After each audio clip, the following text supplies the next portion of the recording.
Hey, welcome back. In this video, we're going to talk in this segment about using zama, which normally means how, to say why. And we actually talked about this briefly at the end of HSK 1 when we introduced the word zama, meaning how. Excuse me, don't shake. But we're going to go look at it a little bit more fully here. So basically, zama, it's just like English's how come. It's a different way to say why. And it often belies a certain kind of surprise if it's positive, or incredulousness, like why is it like that if it's negative?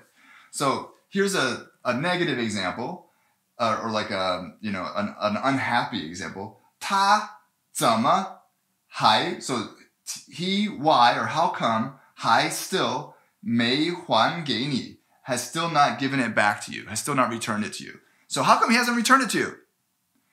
他怎么还没还给你? This is a fun sentence for another reason. If you're looking at the characters, you might notice that these two characters are the same. At least in simplified Chinese, they might not be in traditional, but in simplified they're the same. And it normally means hai, which is still, something like that.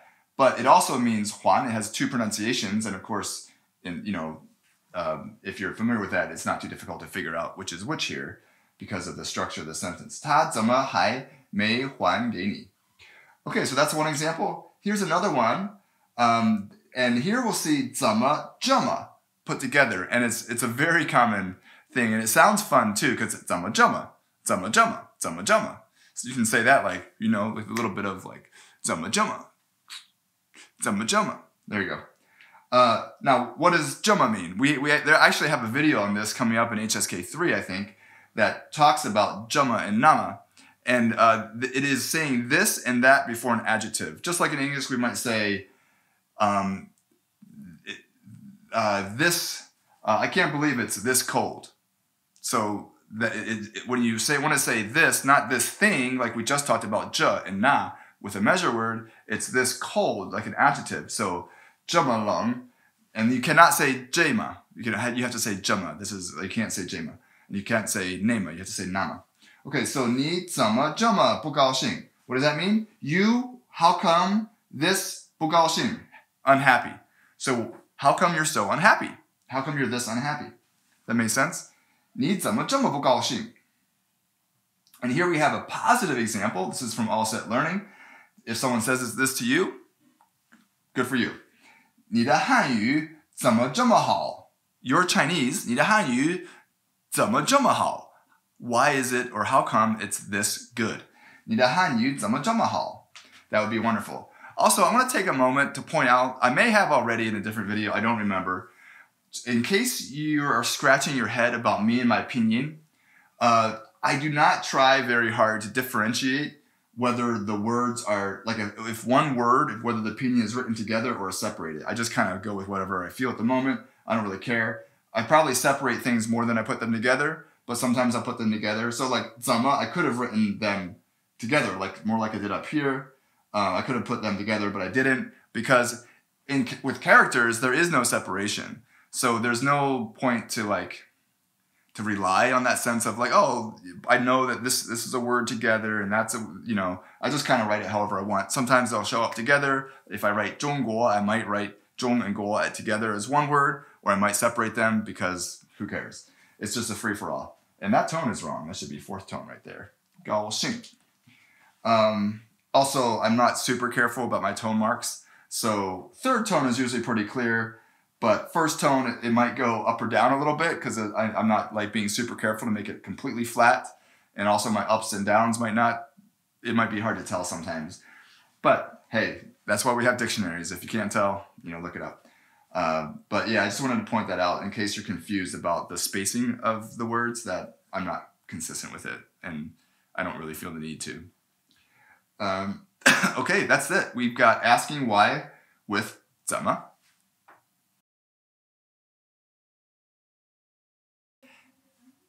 In this clip, we're going to talk about some rhetorical questions in Chinese. And this is admittedly a little bit difficult probably for where you're at if you've been following along in the program exactly in order. But it's kind of fun, and hopefully you'll be able to pick it up. So what are rhetorical questions? They are questions that don't demand an answer. They are generally, actually I'll quote something from All Set Learning. Rhetorical questions are ones where the speaker doesn't really expect an answer. The answer should be obvious, and the question is asked in order to make a point. All Set Learning. All of the examples in this video are from All Set Learning, and so I didn't write it on each sentence specifically. There are a number of rhetorical questions. We're going to go over 4 common ones and give you an example of each. The first one is 不是, So that's where the sentence is going to be, the rest of the sentence. It starts off with 不是 something ma, and it's like, isn't it true that? It kind of sounds like that. So let's say the example is, someone said, this is 不是在桌子上吗? Is it not? Okay, 在桌子上 means on the table.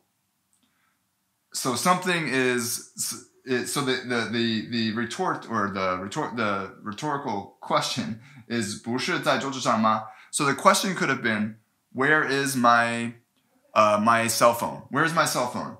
And the answer is 不是在桌子上吗? Now it's a question, but it's a rhetorical question, meaning, isn't it on the table?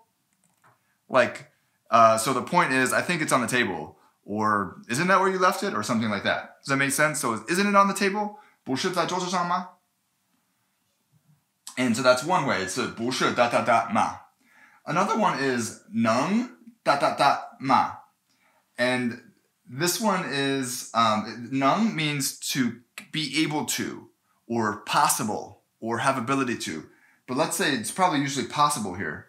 So let's say the question is, or the statement is, person A says, 他又感冒了.